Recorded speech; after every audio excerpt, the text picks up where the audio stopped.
Hello friends, again welcome to my channel. Now today we are discussing about one of the important term that is one of the important experiment from the genetics, that is the Griffith experiment, which is the experiment responsible for proving one of the part to proving the DNA as a genetic material. Now today we all know that all of the living organisms which are present on the earth, these are possessing the DNA as their genetic material, except some type of the viruses which are possessing the RNA as their genetic material. But at that time it was not known. So in 1928, the Griffith, he was performing the experiment with the Streptococcus pneumoniae.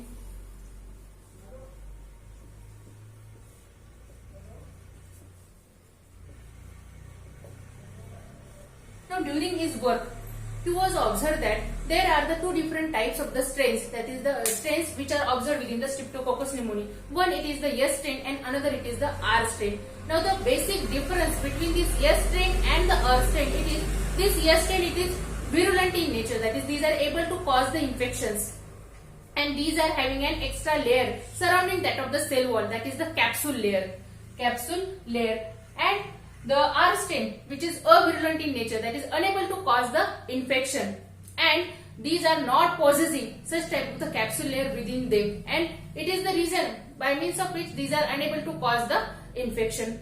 Now he was performing his experiment, that is the pathogenesis of the Streptococcus pneumoniae, what are the causations of these and how they are causing the infections. For that purpose he was using the mice as an experimental animal. Now during his experiment,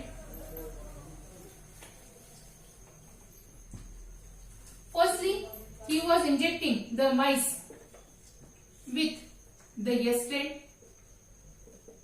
As the S strain, these are infectious and these are able to cause infection, there is the mice was dead. The mice was dead, that is there is the death of that mice whenever these are injected with the S strain. Again within the second experiment, he was injecting the mice with the R strain. As the R strain, these are avirulent in nature, that is unable to cause the infections, or these are not lethal one as compared to that of the S strain. So the mice become live.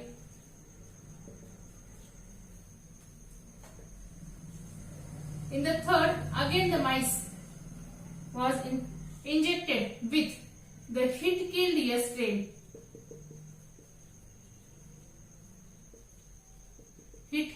strain.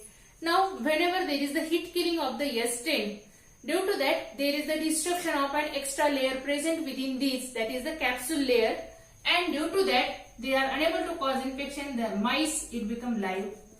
The mice was live. Now in the fourth experiment, again he was injecting.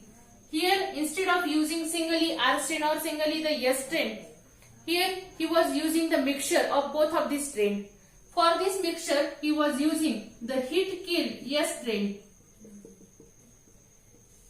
and the R strain. Now whenever this mixture of both of these strains, these are injected within the mice,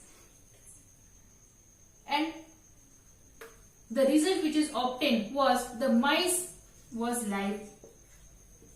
Now the Griffith, he was not accepting such type of the result. He was accept that here there is the death of the mice, mice dead. Now the Griffith, he was not accepting such type of the result. He accepted that as there is the presence of this hit-killed S strain, so these are lost their property to cause the infection, and as the R strain, these are unable to cause infection. So there is the mice become live, but he was not getting the same result. He was getting the opposite result, that is there is the death of the mice. Now for that purpose, he again performing the same experiment and study or focusing on which are the characteristics or which are the particles which are responsible for transferring some characteristics which are transferred from S strain to the R strain, and due to which there is the death of the mice. Now means from all this experiment, it was concluded that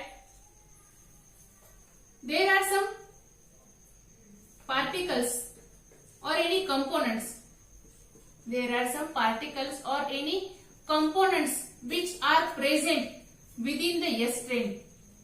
Which are present within the S strain. Here we are using the heat-killed S strain. He was using heat-killed S strain. Such type of the particles or components, these are present within this heat-killed S strain, which are transferred to the R strain.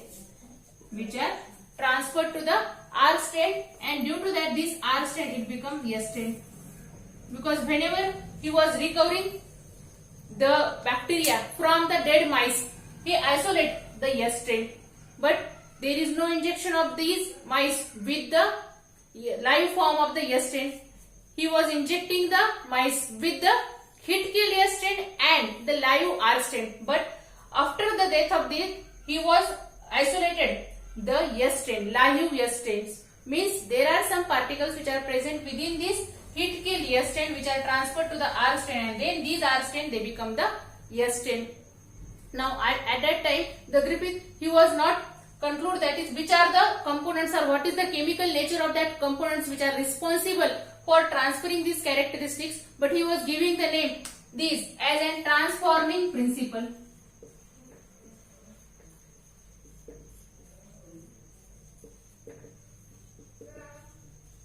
Transforming principle.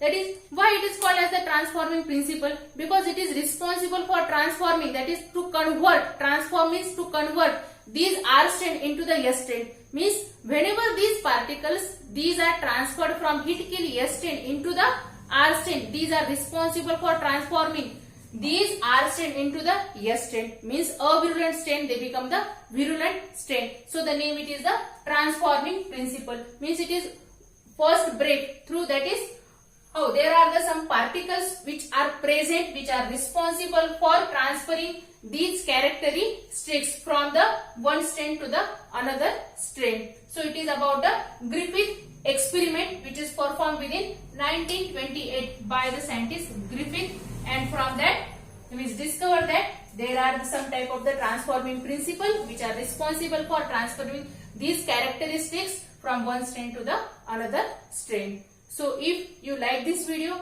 please subscribe my channel and also share this video with your friends. Thank you.